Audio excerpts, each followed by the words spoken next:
Hello friend, मैं Rakesh Kumar study for goals में आप सबों का स्वागत करता हूं। आज हम नागपुरी लोक साहित्य के एक बहुत ही महत्वपूर्ण भाग नागपुरी लोकगीतों का अध्ययन करने वाले हैं। और नागपुरी लोकगीतों में हम उन्हीं टॉपिक्स के बारे में जानेंगे जिसका जिक्र आपके सिलेबस में, झारखंड सीजीएल के सिलेबस में है। वहाँ 8 से 9 नागपुरी लोकगीतों के बारे में पढ़ने को कहा गया है, तो हम उनको एक एक करके देखेंगे।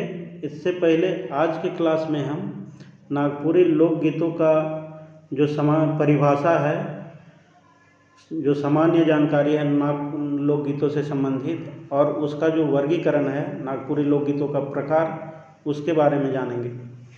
तो चलिए आज शुरू करते हैं आज का क्लास नागपुरी लोकगीत। तो नागपुरी लोकगीत नागपुरी लोक साहित्य का एक भाग है। उसमें हम देखते हैं, सबसे पहली बात तो लोक साहित्य को हम 2 भाग में बांटते हैं, एक गद्य साहित्य और दूसरा पद्य साहित्य। तो गद्य साहित्य में तो कथा, कहानियाँ वगैरह रखी जाती हैं, जबकि पद्य साहित्य का भाग लोकगीत, लोकगाथा, कविता वगैरह आता है। तो नागपुरी लोकगीत नागपुरी पद्य साहित्य का ही एक भाग है। और लोक शब्द का एक विशेष मीनिंग है यहाँ पे। साहित्य के साथ जो लोक जुड़ा हुआ है, इसका अर्थ होता है कि यह अलिखित और मौखिक रूप से एक पीढ़ी से दूसरी पीढ़ी तक हस्तांतरित होती है, मतलब आगे बढ़ती है। तो लोक साहित्य और साहित्य में अगर सबसे बड़ा अंतर अगर कोई पूछे तो बस इतना ही है कि साहित्य लिखित फॉर्म में होगा और लोक साहित्य मौखिक फॉर्म में या अलिखित फॉर्म में और परंपरागत रूप से आगे बढ़ने वाली साहित्य है। तो आइए चलते हैं नागपुरी लोकगीत, जो कि पद्य साहित्य का एक भाग है। तो लोकगीत के बारे में अगर डेफिनेशन की बात करें, इसके परिभाषा की बात करें, तो इसका हम परिभाषा 2 रूप से देखेंगे। एक तो इसका शाब्दिक अर्थ और दूसरा सामान्य या वास्तविक अर्थ। तो शाब्दिक अर्थ की बात करें तो लोकगीत अंग्रेजी के 2 शब्दों से बना हुआ है, फोक एंड सॉन्ग। यहाँ फोक का अर्थ है, फोक एक जर्मन वर्ड है और फोक का अर्थ होता है लोक या लोग। यहाँ लोक और लोग किसी विशेष क्षेत्र के होते हैं। जैसे कि अगर नागपुरी की हम अगर बात कर रहे हैं तो नागपुरी भाषी क्षेत्र के जो लोग हैं उसको इंगित करता है यह लोक या फोक। और सॉन्ग की बात करें तो सॉन्ग का मतलब तो गीत गाना होता है। तो इसका सामान्य अर्थ हो गया कि नागपुरी लोकगीतों के संदर्भ में कहें तो नागपुरी जो क्षेत्र है उस पे निवास करने वाले जो सामान्य जनमानस हैं या सामान्य जनता हैं, उसके द्वारा गाया जाने वाला गीत ही लोकगीत है। और यह अलिखित या मौखिक रूप से आगे बढ़ता है, परंपरागत रूप से आगे बढ़ता है। इसका सामान्य या वास्तविक अर्थ की बात करें तो पीडीएफ में जो मैं नोट्स बनाया हूँ खुद से, उसको एक बार पढ़ देता हूँ कि सुख, दुख, हर्ष, उल्लास के समय सर्वसाधारण या जनमानस के हृदय एवं मुख से होने वाली सहज एवं लयबद्ध अभिव्यक्ति को लोकगीत कहते हैं। यह एक पीढ़ी से दूसरी पीढ़ी तक पारंपरिक रूप से तथा मौखिक या अलिखित रूप से आगे बढ़ती है। इसको समझा देता हूँ। देखिए, अगर लोकगीत को सबसे पहले लोकगीत को समझने से पहले गीत को समझना जरूरी है। गीत क्या है? हम कुछ भी गुनगुनाते हैं, बोलते हैं, तो या तो वह कोई बात है या कोई गीत है। तो अगर किसी बात को हम मुंह से निकालते हैं, दिल से निकालते हैं और वह लयबद्ध है, इसका मतलब वह गीत है। और वह गीत हर्ष के टाइम में, मतलब कि खुशी के टाइम में भी निकल सकता है या दुख के टाइम में भी निकल सकता है, वियोग में भी निकलता है। तो इसका समान अर्थ यही है कि सुख या दुख के समय लोगों के मुंह से जो भी अभिव्यक्ति होती है जो लोग कुछ बोलता है और अगर वह लयबद्ध होता है तो वह गीत है। इसमें इसका एक दो विशेषता भी साथ में जुड़ा हुआ है कहानी में कि यह एक पीढ़ी से दूसरी पीढ़ी तक पारंपरिक रूप से तथा मौखिक या अलिखित रूप से आगे बढ़ती है। अब डेफिनेशन देख चुके हैं, अब आगे देखते हैं नागपुरी लोकगीतों से संबंधित कुछ विद्वानों के महत्वपूर्ण मत।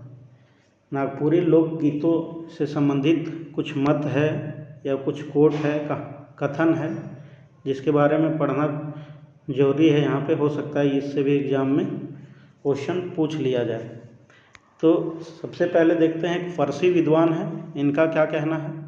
इनका कहना है आदिम मानव के उल्लासमय संगीत को ही लोक संगीत कहते हैं।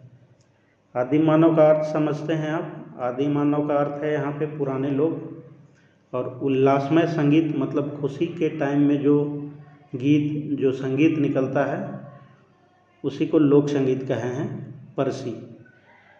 जबकि हम सामान्य जो परिभाषा है, वास्तविक परिभाषा है, उसमें सिर्फ उल्लासमय समय की बात नहीं करते। वो हो सकता है दुख के टाइम में भी हो सकता है, कोई आदमी बहुत दुखी है उस टाइम भी इस टाइप का कोई गीत गुनगुना सकता है। कोई अभिव्यक्ति हो जो लयबद्ध हो, उसको भी गीत कहेंगे। तो फ़ारसी सिर्फ उल्लासमय समय की बात कर रहे हैं, जबकि वास्तविक अर्थ तो इसका होता है उल्लास या दुख के समय भी। दूसरा विद्वान है वासुदेव शरण अग्रवाल। ये कहते हैं लोकगीत किसी संस्कृति के मुंह बोलते चित्र हैं। देखिए, लोकगीत का जो सब्जेक्ट है, जो सब्जेक्ट मैटर होता है, उसमें जिस क्षेत्र का वह लोकगीत है, जैसे हम नागपुरी की बात कर रहे हैं तो नागपुरी क्षेत्र में जो संस्कृति है, जो इतिहास है, उसी का जिक्र होता है गीतों में। गीत के माध्यम से लोग उसको गुनगुनाते हैं। तो इनका यही कहना है कि नागपुरी लोकगीत किसी संस्कृति के मुँह बोलते चित्र हैं। तो नागपुरी किस संस्कृति का मुँह बोलते चित्र होंगे? तो नागपुरी संस्कृति के मुँह बोलते चित्र हैं। थर्ड नंबर है डॉक्टर तेज नारायण लाल। इनका कहना है लोकगीत हमारे जीवन विकास का इतिहास है। देखिए, लोकगीत परंपरागत रूप से आगे बढ़ता है एक पीढ़ी से दूसरे पीढ़ी, और इसमें क्या है कि समय के साथ लोकगीतों में कुछ कंटेंट जुड़ते चले जाते हैं। अगर आज से 10 साल पहले आप एक बात ध्यान रखें, मान लें कि आज अगर कोई आप गीत सुन रहे हैं और 10 साल पहले भी आप अगर उस गीत को सुने होंगे, तो हो सकता है कि आज कुछ उसमें ज़्यादा कंटेंट हो या कुछ बदलाव आ गया। मतलब इनका कहना है कि समय के साथ इसमें उस क्षेत्र के घटनाओं का जिक्र जुड़ते चला जाता है, एक के बाद मतलब समय के साथ जो है तो इसमें परिवर्तन भी दिखलाई देता है। आज से अगर 10 साल 20 साल पहले नागपुरी लोकगीत का अगर स्वरूप कुछ भी रहा हो आज के समय में उसमें बदलाव हो जाता है। जरूरी नहीं हो, लेकिन ऐसा होना संभव है। मतलब कि समय के साथ इसमें परिवर्तन भी होता है, समय के साथ घटित होने वाले घटनाओं का जिक्र भी उसमें जुड़ सकता है। नेक्स्ट है डॉक्टर के.बी. दास। इनका कहना है लोकगीत उन लोगों के जीवन का संवेदपूर्ण प्रवाह है जो आदिम अवस्था में जीवन बिताते हैं। आप कोट याद रखिएगा इन लोगों का, एग्जाम में हो सकता है ये लाइन ही डायरेक्ट पूछ ले। नेक्स्ट है प्रोफेसर केसरी कुमार। ये कहते हैं नागपुरी गीतों की रानी, मतलब कि नागपुरी जो गीत है वह सभी गीतों से सुंदर है, इसलिए गीतों की रानी है। Doctor BP. केसरी ये कहते हैं नागपुरी बांसुरी की भाषा है। बांसुरी की भाषा कैसी होती है? मधुर होती है। तो इनका कहना है कि नागपुरी बांसुरी की भाषा है।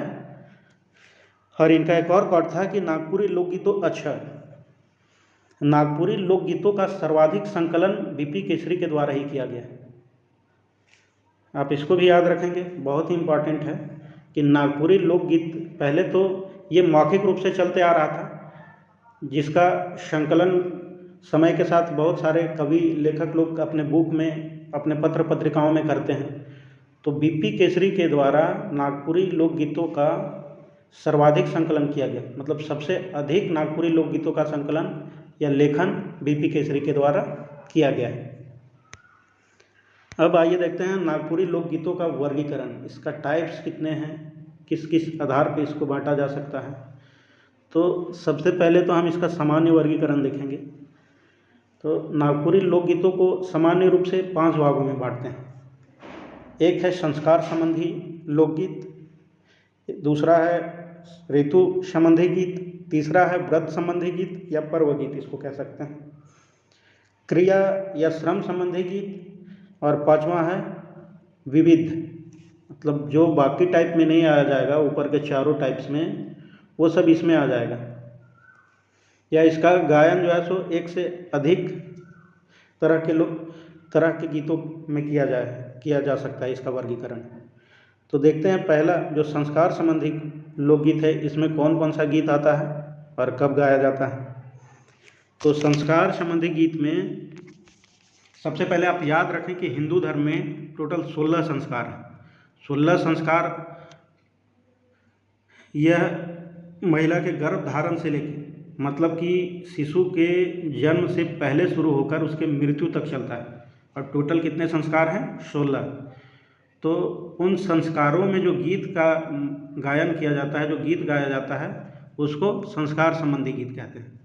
और नागपुरी क्षेत्र में इन 16 संस्कार में जो जन्म संस्कार है और विवाह संस्कार है वो विशेष उल्लेखनीय है, विशेष रूप से महत्वपूर्ण है। यहाँ मतलब इन 2 समय में, जन्म और विवाह के समय में इसका गायन किया जाता है, मतलब लोकगीत सर्वाधिक प्रचलित इन्हीं 2 संस्कार में है। इसके अलावा एक महत्वपूर्ण तथ्य यह है कि मृत्यु संस्कार में नागपुरी में कोई लोकगीत नहीं पाया जाता है, मतलब कि मृत्यु के समय मृत्यु संस्कार में कोई लोकगीत नहीं गाया जाता है। तो संस्कार संबंधी गीत में जन्म में है, जैसे मुंडन में है, शादी, गौना, लियावन आदि में। मृत्यु संस्कार पर नागपुरी में कोई गीत नहीं है। तीसरा लाइन है 16 शास्त्रीय संस्कारों में जन्म और विवाह संस्कार ज़्यादा प्रचलित है, मतलब कि जो 16 शास्त्रों में जो 16 प्रकार के संस्कार का जिक्र किया गया है, उनमें जन्म और विवाह संस्कार में लोकगीत सबसे अधिक प्रचलित है नागपुरी क्षेत्र में। जन्म संस्कार यहाँ पे छठी के दिन जो है लोकगीत गाया जाता है जन्म संस्कार के रूप में, और इसमें झंझाइन, जिसको आप हिंदी भाषी क्षेत्र में सोहर के नाम से भी जानते हैं, झंझाइन गीत को गाया जाता है जन्म संस्कार में। दूसरा है ऋतु संबंधी गीत। अब ऋतु संबंधी गीत का एग्जाम्पल के रूप में देखते हैं हम, फगुआ है, उदासी है, पावस है, बारहमासा है। अब फगुआ फागुन के मास में गाया जाता है, उदासी आपका गर्मी के दिन में है, पावस के बारे में बताएंगे कि कब गाया जाता है, इसका जिक्र आपके सिलेबस में है, तो अभी इसको रहने देते हैं। जब फगुआ, उदासी, पावस वगैरह को पढ़ेंगे उस समय हम इसके बारे में डिटेल में बात कर लेंगे। व्रत या पर्व संबंधी गीत में आपका सरहुल है, कर्मा है, जितिया है, जन्माष्टमी है, सोहराई है, फगुआ है। तो एग्जाम्पल के रूप में आपसे पूछा जा सकता है, लेकिन अगर किसी के अंदर से अगर कोई क्वेश्चन हो, जैसे कर्मा के अंदर से क्वेश्चन पूछ रहा हो, तो आपके सिलेबस में जिस टॉपिक का जिक्र है उसी से पूछा जाएगा क्वेश्चन। ऐसे एग्जाम्पल के रूप में आपसे पूछ लिया जाएगा कोई भी गीत देके कि ये जो गीत है वह किस प्रकार का गीत है, ऋतु है, व्रत है। तो इस चीज़ को आप उम्मीद करते हैं हम कि आप जब चीज़ों को समझ रहे हैं तो वहाँ आप आराम से उसको पकड़ लीजिएगा कि किस भाग में इसको रखेंगे। क्रिया संबंधी गीत या श्रम संबंधी गीत में अगर कोई काम कर रहे हैं, कोई पेशा है, उस टाइम में अगर गीत गाया जाता है उससे संबंधित है तो उसको क्रिया या श्रम संबंधी गीत कहेंगे। जैसे रोपनी के समय होता है कोई गीत लोग गुनगुनाता है, कटनी के समय कोई गीत गुनगुनाता है, या कोई गृह कार्य है, घर में कोई काम कर रहा है, उस टाइम भी बहुत सारा गीत गुनगुनाया जाता है, तो वो क्रिया संबंधी गीत में रखे जाएंगे। और विविध गीतों में उन सभी गीतों का जिक्र किया जा सकता है जो उपर्युक्त चारों प्रकारों में नहीं आते हैं। इसको इसलिए भी रखा जाता है, जैसे कि आप झूमर को देख रहे हैं, झूमर का गायन सालों भर होता है, किसी भी ऋतु में होता है, तो किसी एक प्रकार में इसको सीमित नहीं रखा जा सकता है, इसलिए इसको विविध या अन्य गीत में रखते हैं। तो झूमर आ गया, भजन आ गया, गोदना है, ये सबको विविध गीतों के अंतर्गत रखेंगे। नागपुरी लोकगीत को पहर के आधार पे या गायन का जो समय है उसके आधार पे हम 3 पार्ट में बांटते हैं। मतलब एक और वर्गीकरण है जिसका आधार क्या है, पहर या समय। तो यह 3 टाइप कौन कौन सा है उसके बारे में अच्छे से जान लेते हैं और संभावना है इससे क्वेश्चन पूछा जाए। तो एक है पहिल संझा, इसको एकहरिया या जिंगफुलिया गीत भी कहते हैं। जिंगफुलिया गीत जिंगफुलिया यहाँ पे एक तरह का फूल है जो रात और शाम के समय में, मतलब शाम के बाद जब रात होना शुरू होता है उस टाइम फूल आता है। तो इस टाइम में जिस गीत का गायन किया जाता है उसको झिंगफुलिया, पहिल संझा या एकहरिया गीत भी कहते हैं। इसके बारे में आप देख रहे हैं, रात्रि से पहले संध्या, मतलब कि रात्रि से पहले जो संध्या होता है, मतलब रात होने से जस्ट पहले, जिसको नागपुरी भाषी क्षेत्र में मछनहार भी कहते हैं, उस टाइम जो जिस गीत का मंचन होता है उसको झिंगफुलिया, पहिल संझा या एकहरिया गीत कहते हैं। और यह रात्रि से पहले, मतलब कि संध्या से शुरू होकर मिडनाइट तक, मतलब आधा रात तक, अधरतिया तक चलता है। इसके बाद शुरू होता है अधरतिया, मतलब जब पहिल संझा खत्म होता है तो अधरतिया शुरू होता है। अधरतिया होता है आधी रात को पूरे जोश खरोश के साथ उच्च सुर लय ताल में नृत्य के साथ गाया जाता है। आप इस लाइन को याद रखेंगे कि इसमें क्या है। अधरतिया में आपको इसका विशेष ध्यान रखना है कि सुर किसमें उच्च होता है, किसमें लो होता है, किसमें मध्यम होता है, ये तीनों चीज़ों का ख्याल रखना है। तो सबसे पहला वाला है, उसमें आपका सुर और ताल लो रहता है, मतलब धीमा रहता है। अधरतिया में पूरा जोश खरोश और उच्च सुर और ताल होता है। और इसका थर्ड पार्ट है भिनसरिया। इसे सुबह होने से पहले रात्रि के अंतिम पहर में गाया जाता है, जिसमें स्वर एवं ताल अवसान पर होते हैं। यह थकान मिटाने वाला गीत या नृत्य है। मतलब जो भिनसरिया है बस इसका गायन सबसे अंत में सुबह के टाइम होता है। ये तीनों जो गीत है, ये तीनों जो है तो सिर्फ रात्रि पहर में ही गाया जाता है। इसको आप इस डायग्राम से भी देख सकते हैं। आपको सबसे ऊपर में रात दिखा दिए हैं कि यह सिर्फ, और यह 12 घंटे के समय को दिखला रहा है, रात के समय, शाम के 6 बजे से लेकर सुबह 6 बजे तक।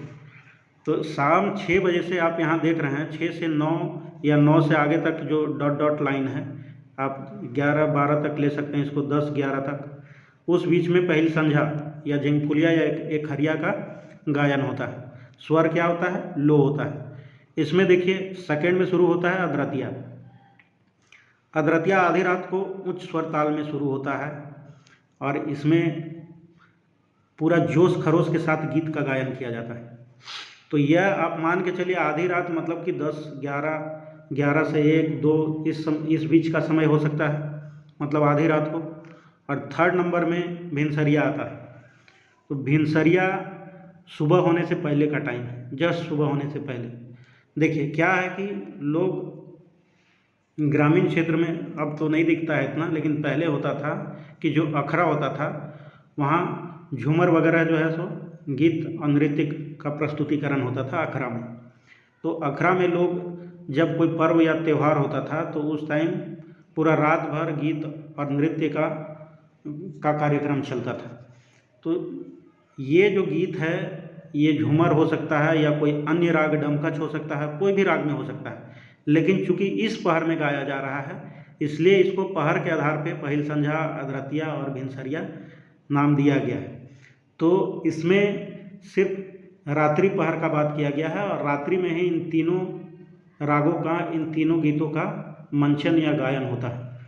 तो पहला का विशेषता क्या है कि यह उच्च लो स्वर और ताल में, लो सुर और ताल में, मतलब कि निम्न सुर और निम्न ताल में गायन होता है इसका। मतलब धीरे धीरे लोग जो है सो इसको शुरू करता है, धीरे धीरे जो है सो जोश खरोश बढ़ते जाता है, लय ताल बढ़ते जाता है, आधी रात होते होते तक जो है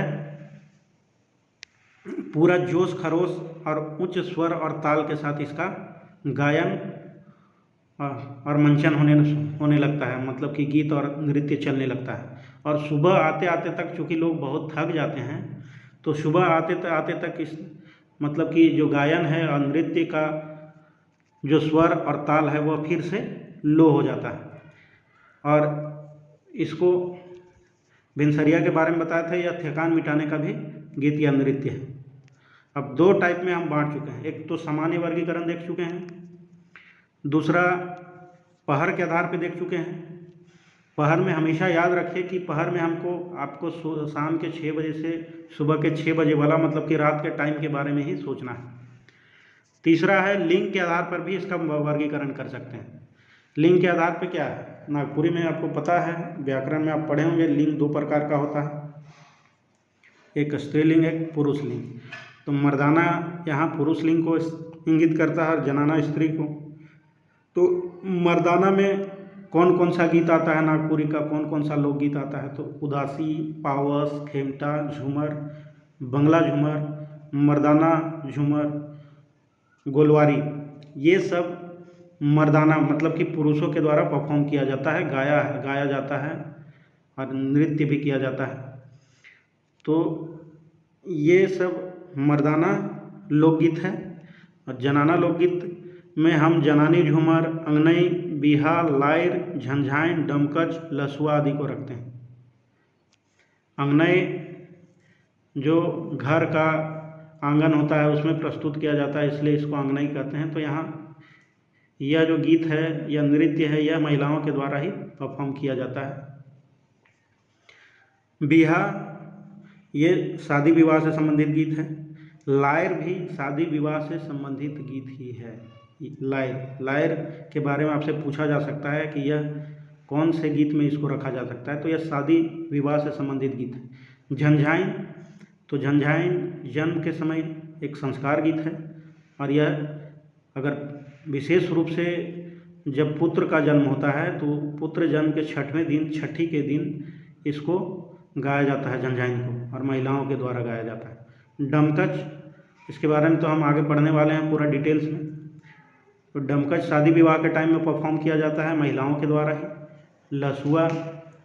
लसुआ के बारे में भी शायद पढ़ना है, तो इसका फुल डिटेल हम लोग आगे देखेंगे। आज का जो क्लास है इसको यहीं तक रखते हैं, और कुछ वस्तुनिष्ठ प्रश्न है उसको देख लेते हैं। नेक्स्ट क्लास में हम एक एक करके देखेंगे। हम आपके सिलेबस में, सीजीएल के सिलेबस में जो भी टॉपिक है उसको पूरा फुल डिटेल में देखेंगे, ताकि एक भी क्वेश्चन आपका छूट ना पाए। वस्तुनिष्ठ प्रश्नों में पहला प्रश्न है आपका, नागपुरी लोकगीत कौन साहित्यकर भाग है के।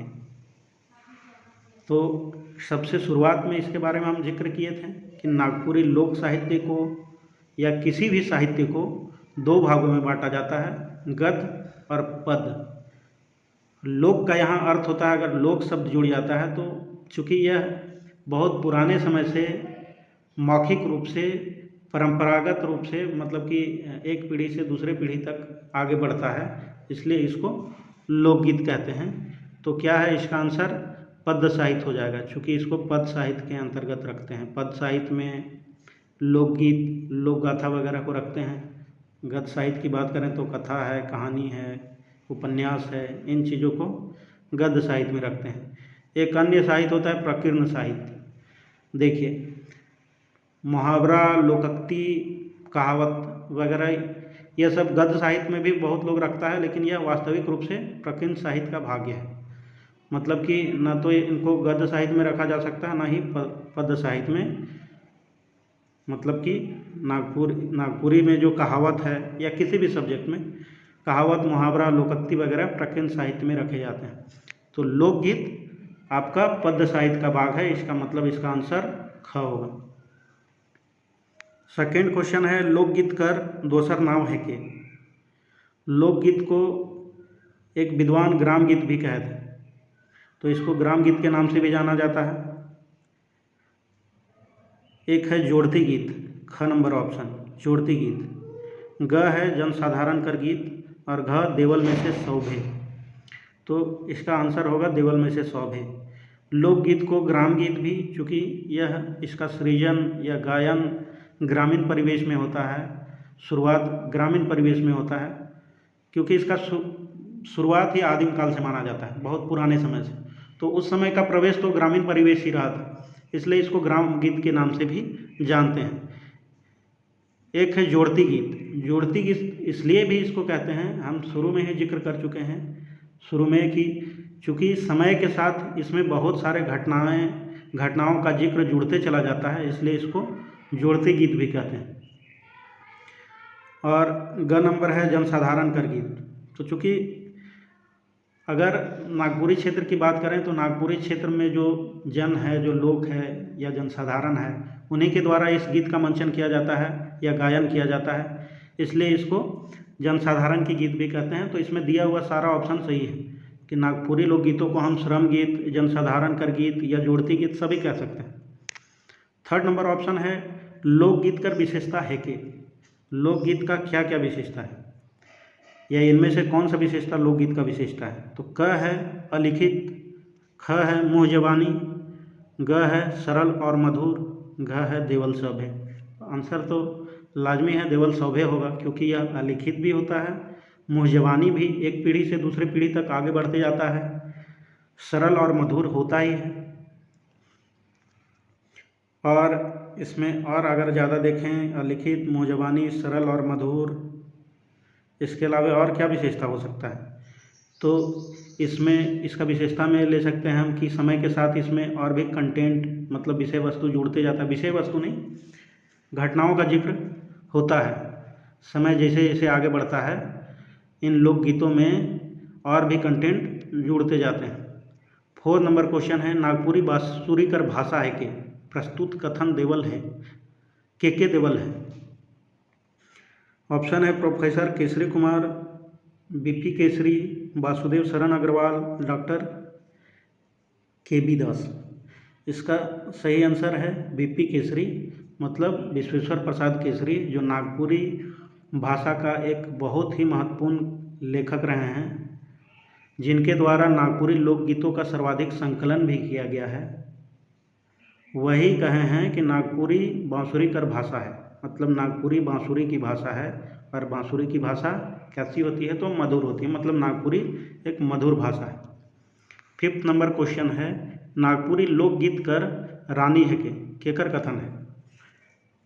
तो ये प्रोफेसर केसरी कुमार के द्वारा कहा गया था कि सभी गीतों में सर्वश्रेष्ठ है, इसलिए नागपुरी गीतों की रानी है। तो नागपुरी गीतों की रानी है, प्रोफेसर केसरी कुमार के द्वारा कहा गया था। ऋतु संबंधी गीत कर उदाहरण है के। ऋतु संबंधी गीत में पावस, फगुआ, उदासी, देवल सौभे। इसका आंसर शब होगा, मतलब पावस आपका ये इसके बारे में देखेंगे आगे। उदासी तो आपका गर्मी के दिनों में होता है, जेठ के टाइम में, जेठ बैसाख में। फगुआ आपका फागुन में इसका होता है गायन, इसलिए सभी विशेष मौसम में गाया जाता है, विशेष महीना में, इसलिए इसको ऋतु संबंधी गीत भी कहते हैं। सरूल, कर्मा, जितिया, फगुआ आदि गीत उदाहरण है के। तो इसमें ज़्यादा डिस्कस नहीं करते हैं। तो सरूल, कर्मा, जितिया सभी पर्व हैं, तो इन पर्वों के समय जो भी गीत गाया जाएगा वो पर्व त्यौहार संबंधी गीत इसको कहेंगे। झिंगफुलिया गीत कौन पहर गाया जाएगा? तो झिंगफुलिया रात होने से पहले का जो समय है, मतलब कि जो शाम का समय है, उस समय गाया जाता है। झिंगफुलिया एक तरह का फूल होता है। झिंगफुलिया रात होने से पहले फूलाता है, और इस समय आपका पहिल संझा या मछंदार भी बोलते हैं, इसलिए इस समय जिस गीत को गाया जाता है उसको पहिल संझा या झिंगफुलिया या एकहरिया गीत भी बोलते हैं। तो इसका जो है सो पहर कौन सा हो जाएगा? तो पहला पहर, मतलब कि रात होने से पहले, जो कब तक चलता है? तो आधा रात तक चलता है। इसके बाद शुरू हो जाता है आपका अधरतिया, फिर अधरतिया चलते चलते सुबह होने से पहले शुरू हो जाता है आपका भिलसरिया। 8 नंबर क्वेश्चन है झिंगफुलिया गीत कौन पहर, अच्छा ये तो देख चुके हैं। 9 नंबर क्वेश्चन है दिल में से कौन एगो मर्दाना गीत कर भाग न खे। तो हम लोग पढ़े थे कि नागपुरी गीत को लिंग के आधार पर 2 भागों में बांटेंगे, एक मर्दाना एक जनाना। तो मर्दाना में किसको किसको रखे थे उसका भी जिक्र किए थे। ऑप्शन में देखते हैं मर्दाना झूमर, बंगला झूमर, उदासी, लहसुआ। सॉरी, इसमें 2 ग ऑप्शन आ गया है और आंसर में भी ग है। इसमें सिर्फ लहसुआ जो है वह महिलाओं के द्वारा परफॉर्म किया जाता है, मतलब गाया जाता है। बाकी सभी पुरुषों के द्वारा गाया जाता है, इसलिए इसका आंसर घ होगा, जो कि यहाँ ग लिखा गया है गलती से। इसका आंसर लहसुआ होगा। और लास्ट क्वेश्चन है ब्याह शादी से संबंधित गीत के कौन गीत मानल जाएगा। तो व्रत गीत होगा। और हाँ, पहले ही हम बता दिए थे कि ब्याह शादी से संबंधित व्रत नहीं, इसको तो संस्कार गीत में रखते हैं, क्योंकि ब्याह शादी 16 संस्कारों में से एक संस्कार है। तो ब्याह शादी में जो गीत गाया जाता है उसको लायर गीत भी कहते हैं, और जिसको महिलाओं के द्वारा गाया जाता है। तो आज का क्लास यहीं लास्ट करते हैं। आप लोग को बताते चले कि स्टडी फॉर गोल्स में झारखंड CGL और झारखंड एक्साइज कांस्टेबल से संबंधित ऑनलाइन टेस्ट भी चलाया जा रहा है। आप ऑनलाइन टेस्ट ज्वाइन कर सकते हैं। तो चलिए आज का क्लास यहीं लास्ट करते हैं। धन्यवाद सभी को।